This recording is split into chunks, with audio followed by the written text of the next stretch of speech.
Ya, saat ini sudah hadir, kami persilakan kepada narasumber untuk memberikan. Kita di rumah sakit ini akan melakukan penanganan sesuai standar WHO khusus untuk pasien ini.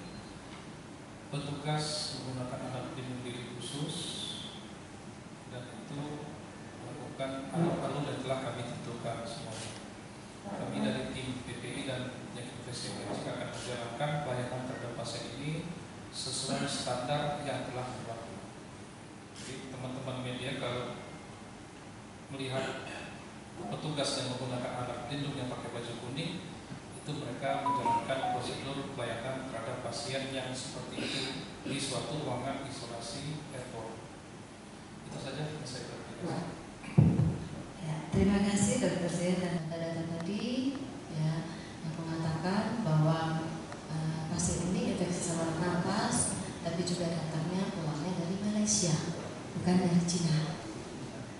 Sehingga kabar-kabar hoax tadi yang sudah mengatakan begini begitu, nah mohon ini jangan sampai meresahkan masyarakat di Sumatera Selatan yang tentu saja kondisi pasien hari ini gimana dok?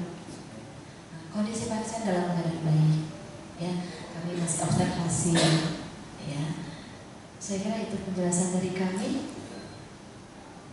Dan cukup sampai di sini kita akan membuka sesi diskusi depan.